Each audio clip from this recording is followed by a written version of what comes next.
Fast and Fair, the Climate Transition Podcast. I'm Paul van Sale, co-founder of The Conduit, a diverse community of people passionate about positive impact. This episode is produced in collaboration with DLA Piper and recorded at The Conduit studio here at COP26 as part of a series exploring the role of the law in responding to climate change. Throughout this series, we're speaking to experts on climate justice and litigation, policymaking, human rights, finance, and carbon literacy to understand how business, government, and the third sector can work together to speed the transition to a just and sustainable future. The theme of this series is fast and fair. But what do we really mean by a just transition? What role does the law have to play? And how can we place Indigenous knowledge at the forefront of climate decision making? Today I'm delighted to speak to Yasmin Ahmed, UK Director of Human Rights Watch, and Tishiko King, a Torres Strait Islander and a campaigner, to delve into these vital questions. Prior to joining Human Rights Watch, Yasmin was Executive Director of the multi-award-winning human rights organization Rights and Security International. During her tenure, they successfully litigated and advocated on issues ranging from arms sales to Saudi Arabia to investigations into crimes committed by government forces in Afghanistan. Yasmin has worked as a public international lawyer for the UK and Australian governments and the UN. Tishiko King is a proud Zenedith Kes Torres Strait Island woman and the campaign director at SEED, Australia's first Indigenous youth climate network.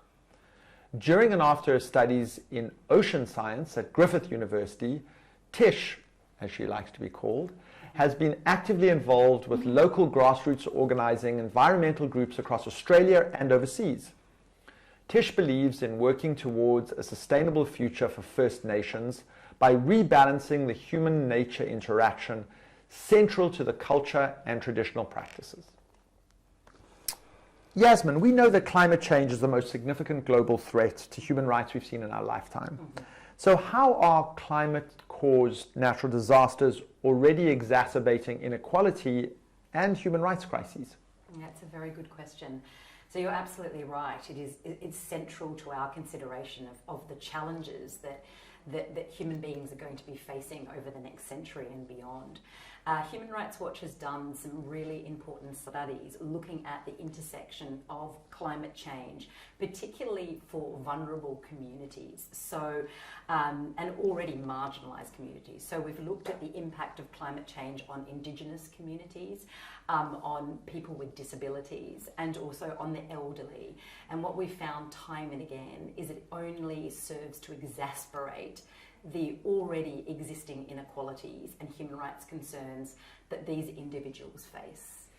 So we have with us in the form of Tish a person who is a living embodiment of the climate impacts on Indigenous people in particular. So tell us a little bit about the lived experience of your communities and how climate change is placing them at threat. Yeah, thank you for that, Paul. And sort of exactly what you just said, Yasmin, we're already facing inequalities, adding on, the climate impacts. And so as a proud Torres Strait Island woman, we live by the ocean, live by the land. And right now, our islands are threatened by already overfishing, coral bleaching, inundation and sea levels rising.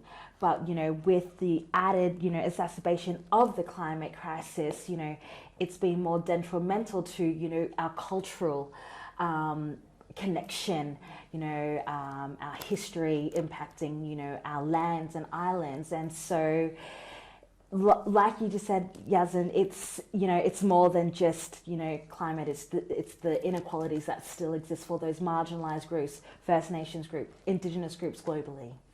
So Yasmin, what do you think governments can and should be doing to square up to what is a growing and potentially irreversible trend? And tell us some examples of Human Rights Watch's work that specifically tries to address this phenomenon. Yeah, sure. I mean, I think on the meta level, on the general level, I mean, it's emissions need to be cut and at a significantly increased rate than governments are committing to. We all know that. That absolutely has to be done. We were really, really excited to see yesterday that there was an agreement on deforestation, on the Forestries Agreement, and that there was money pledged and that Indigenous communities and human rights was at the centre of that agreement. Obviously, it's all going to be about implementation, which it always is, because these are commitments, and these commitments need to be fulfilled.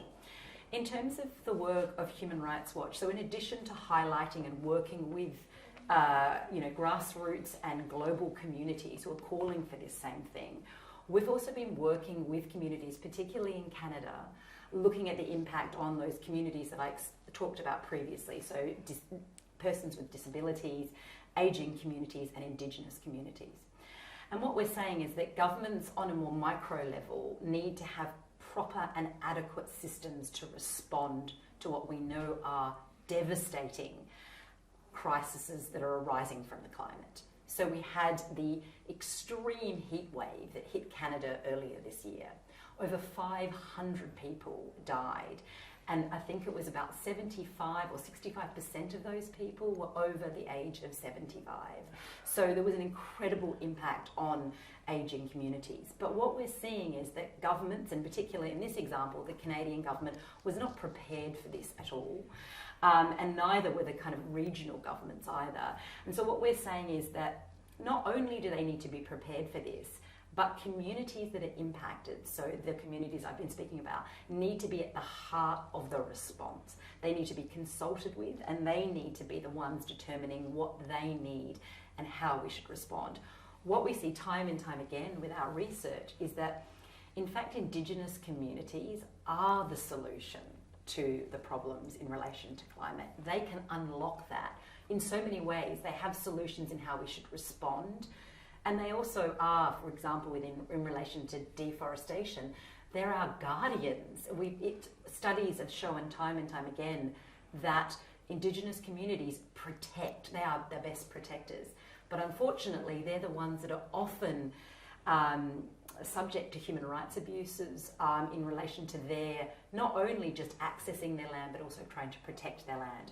So what we're saying really, there needs to be both the commitment on the larger scale to reducing emissions, to ensuring that they live up to their commitments on emissions and deforestation, and also in relation to divesting from fossil fuels and putting it into to alternatives. But there also needs to be adequate responses to what we know are devastating consequences that are happening globally, and that the impacted communities need to be centred in those responses. So Tish, Yasmin, I think, put it very eloquently that Indigenous communities are often the guardians of nature, and I know you know that from first-hand experience. So tell us a little bit about your work, your activism, what you and your organization do with your community. Yeah, absolutely. And you, Yasmin, you hit the nail on the head with that one. First Nations people, Indigenous people across the globe, make up, less than 5% of the population, yet look after, 80% of the biodiversity. And, we are seeing that, unfortunately, because of the crisis, First Nations people, Indigenous people, people of colour, marginalised groups are hit, first and worst, yet, didn't contribute to those impacts. And so, it's something that I proudly work for a grassroots organisation called Seed Indigenous Youth Climate Network, where we actually are Australia's first and only youth-led organisation, and really have been building a movement to protect country, land and culture from climate impacts and fossil fuel extraction as well. And it's something that we feel proud because we are giving back that self-determination, from those, other colonial impacts, because what we say is that it's about climate justice, because there is a, deeper root injustice to this crisis. So Yasmin, in the wake of COVID and with the the pressing and ongoing challenge of climate change, certain supranational groups, the European Union in particular, have introduced standards both in relation to ESG and in relation to human rights pertaining to companies operating within their jurisdictions. And I'd love to get your sense of, is this a step forward? Are they adequate? What more could be done in this regard? Tell us a little more. Yeah, thank you. It's a really good question. So yes, Human Rights Watch and many other civil society organisations have been really pushing governments to say that you need to be ensuring that companies are not investing in and part of the problem, their supply chains and how they're working. So essentially what we've been doing is working in the European Union, working in the UK, the US and elsewhere, and saying that your due diligence laws, so laws on companies that require them to do due diligence in relation to their supply chain, need to encompass human rights and need to encompass environmental considerations. And so what we've seen is an introduction in the EU of such laws. Well, it's going through at the moment, they're likely to go through. We've seen a similar law happening in the UK in relation to deforestation, and we're also seeing something proposed in the US. In terms of how they are and what more they can be doing and what we're pushing for. So one of the main things that we are saying in relation to deforestation in particular is that it's not sufficient to talk only about illegal deforestation. And while that would seem strange to some, because obviously we would be saying it should encompass illegal deforestation, in many countries in the world, deforestation, which is impacting climate change significantly, has not been made unlawful. And in particular, the rights of Indigenous persons are not necessarily recognised over that land. And so what we're saying is that it's absolutely essential for these laws to encompass not only unlawful deforestation, but to respect the rights of the Indigenous communities to their land, to ensure that there's fair, open and transparent consultation with these communities, and that consent is given in an adequate and proper way.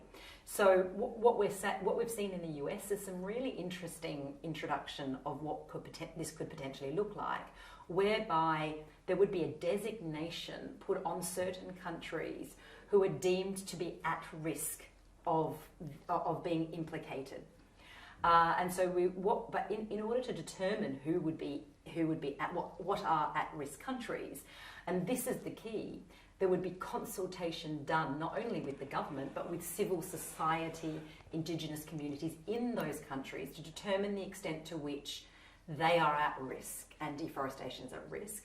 And then if those countries have been found to be at risk, then any company who is doing business with and in relation to commodities that are related to deforestation would be under a requirement to do due diligence and would have to prove what due diligence they have done. So what essentially we're saying is it needs to be rigorous. It needs to be done in a manner that is not just superficial, but actually has the impact. One last thing I would say, unfortunately, what we've seen, this has not always come about, and what we're hoping in the UK, we've just passed an environment bill in the UK, and now we've got regulations which are going to be implemented in relation to that. And what we're really hoping is that we will see this in the regulations, because it's great for the leaders to come to COP and make big pledges, and we think those pledges are necessary, but actually the proof is in the pudding, and the pudding will be in these regulations. Will the UK government be happy to ensure that these things are actually taken account of, and that businesses who are operating in these countries are doing so in a manner that does not destroy the environment and respects Indigenous rights? So that's an example of how the law can be used to change the conduct and monitor and surveil the conduct of corporations. You, Tish, have been involved in a campaign and in a case before the Human Rights Committee to try and get the Australian government to take more assertive action. particularly in relation to the plight of the Torres Strait Islanders. So tell us a little bit about the case, because I think it's both landmark and interesting in a range of different ways.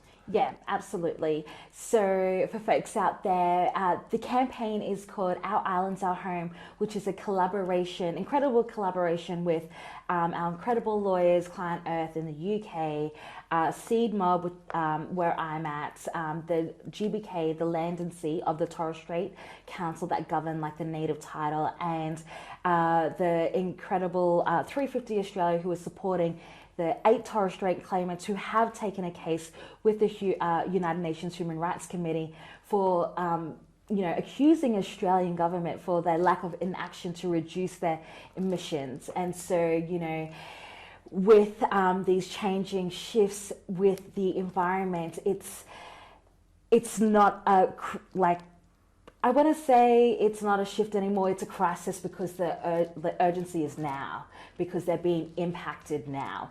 And it goes back to what you said, Yasmin, before about, the rights of Indigenous people to free, prior and informed consent, the consultation, the process. There's a lot of lacking, I guess, conversation and transparency to it, that here we are having to fight to make sure that we stay on our island, stay on our land, because you are right, we are so connected to our islands. We are the islands. So when our lands and homes are hurting, so are we, because it does provide us with our food, it does provide us with our medicine, our health, our stories. Our history is deeply embedded and rooted into it. And so it's not just a loss of homes, it's a loss of culture. And as I understand, part of your central argument is it's not just a loss exactly as your homes, but your cultural identity is embedded in those islands, and you've been there for centuries and centuries. And if those islands were to fall beneath the waves, you would lose not just the safety and sanctity of a place, but you would also be placing your culture at risk, and it could extinguish your culture. Absolutely, and especially in Australia, it would be a second base of, dispossession of land again. And so that's exactly right, bringing back all around, what it means, that human rights and the impacts it does have on our people. So for those people listening in, one of the things I would urge you to do is go and have a look at this case, because it's a landmark case. It's before the Human Rights Committee. The Australian government has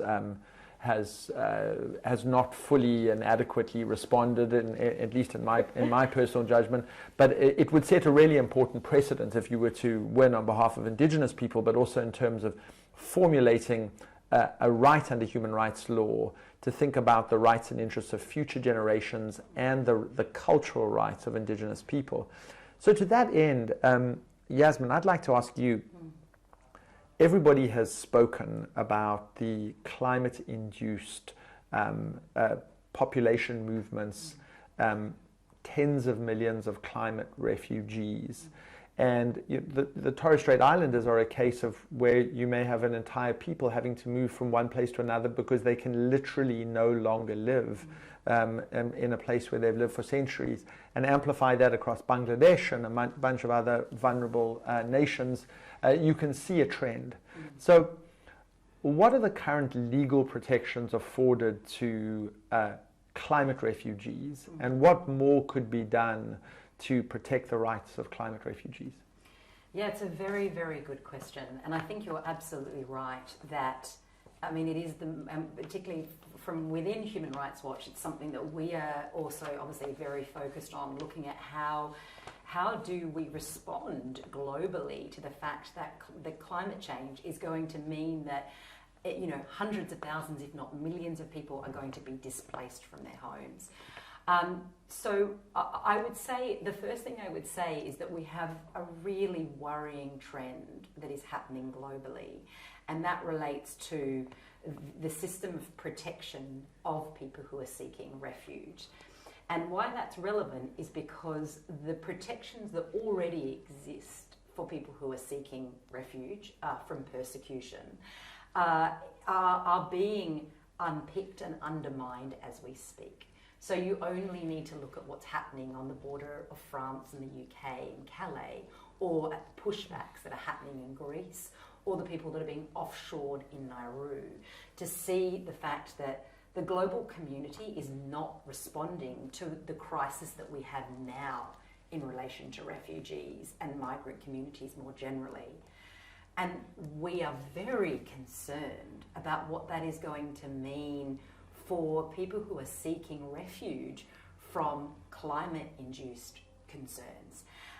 So I think what we have now is, and I mean, it is an impetus, and I think one thing that's very interesting and why I think global communities, in fact, and the global leaders are responding, is no one can insulate themselves from the impacts of climate change. No country can do that, both from a perspective of obviously the weather. We've seen, you know, a multiplicity of what that looks like across the world in natural disasters, but it also in terms of climate refugees. And so I think what we will be seeking to do is reinforce the protections that exist and the frameworks that exist.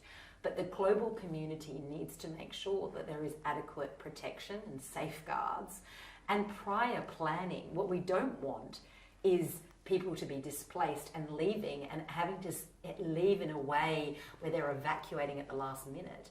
There needs to be proper prior planning for how these communities, and also that really comes back to ensuring to what extent can we make sure that we can maintain their connection, because that really should be the absolute last, you know, the last avenue that we should be looking at.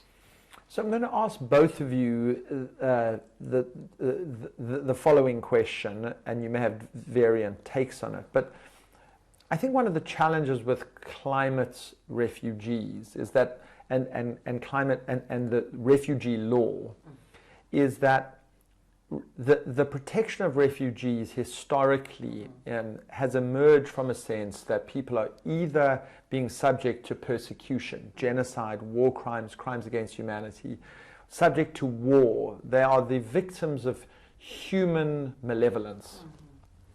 The problem with the climate is that although the climate change is directly caused by humans, it's more amorphous. It's more difficult to attribute responsibility to it.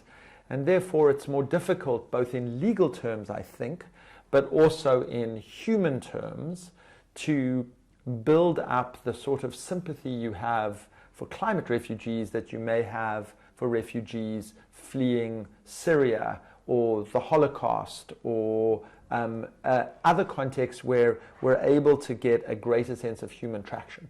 Now, in some ways, you and your people are the human face, and an incredibly sympathetic human face, I might add, of what climate refugees could look like. So tell us how you campaign and how you are planning to campaign in the context of this very difficult challenge ahead of us. You're right. Like, people are still missing, you know, that connection and that understanding of, like, while an environment is shifting, who's it really for, like, impacting. And so the way that we campaign is truth telling, but in a way that people can hear by sharing our story, sharing our culture, so that people understand what we're losing, so that they know what we're fighting to protect. You know, it's like you said, you know, Indigenous peoples right across the globe have been looking after their land for time immemorial. We know how to look after land with the practices, with our traditional practices.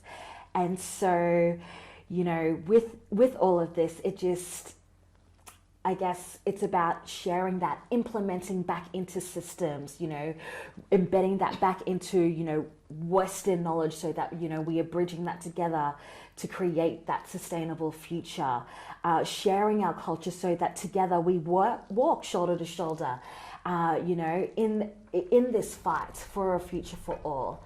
And it is alarming, but, you know, with that we have hope.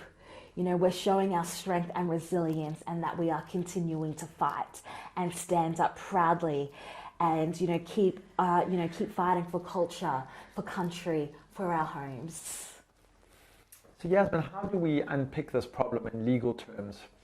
Well, it is a really interesting problem, as you said. How do we now look at, refugees who are seeking, refuge from climate impacts.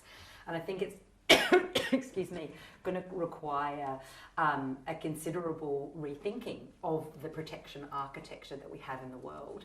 And no doubt it will require courts and require international organisations to start, and no doubt they're doing that already, which we know they are, to consider how this protection regime can take account of people who will be displaced by virtue of climate change. I think very importantly, the point you made as well was, how do we sensitise people to this prior to it potentially happening as well? Because, as you said, it is going to be one thing to talk about people fleeing Afghanistan, which we've all seen very recently, and we've seen the faces of people leaving the Taliban and fleeing from the Taliban. But it's quite another to have whole populations having to leave their homes. So I think both from an advocacy and a legal perspective, it is certainly a challenge that we and others are looking to confront. So the Human Rights Commission has recently recognized that having a clean, healthy and sustainable environment is a human right. So does that give us the seed of a hope that if you begin to classify climate as a human rights issue in the way that not being tortured or assassinated or disappeared is a human rights issue, or not being discriminated against is a human rights issue, does that give us some hope that you may be able to advance the law in the direction that we've been discussing? I think definitely, and we were delighted to see that resolution passed the last Human Rights Council. And as you said, what is so important about that is it gives people tangible rights, as you were talking about, tangible rights to say that we have a right to clean air, to healthy oceans, to all of the things that we need to survive and thrive. So for Indigenous communities, it's important, and for people more generally, it's important. And this is not new. What we've seen is in a multiplicity of jurisdictions around the world, and even in constitutions, we've seen this right being materialised and also given effect to. And I think what we saw at the Human Rights Council was now a global recognition of that right, and it's starting to take form, as I said, in those particular ways. So I think it's a really important and exciting development. So we're sitting here at COP, and we're hoping against hope that the world makes progress over the next fortnight. If you could write in to a final manifesto or declaration, what Indigenous people could get out of a COP that truly took their rights into account, what would you want that declaration to say?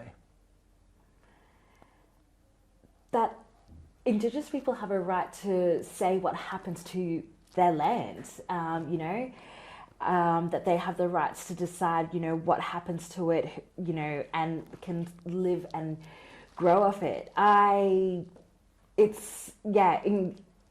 Lots to say, really. I don't even know where to start, because here we are at a COP26 and we're still trying to fight for those rights. Clean water, like you said, clean air, access to that water, being able to, practice your culture by, using traditional practices, being able to cultivate our land like we can cultivate, that will help cultivate, who we are.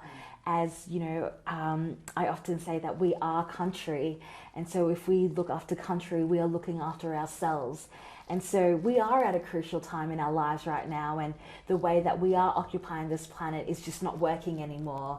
And so we have to work together to collectively, take action for, like you said, a just future for all, so we can thrive and survive.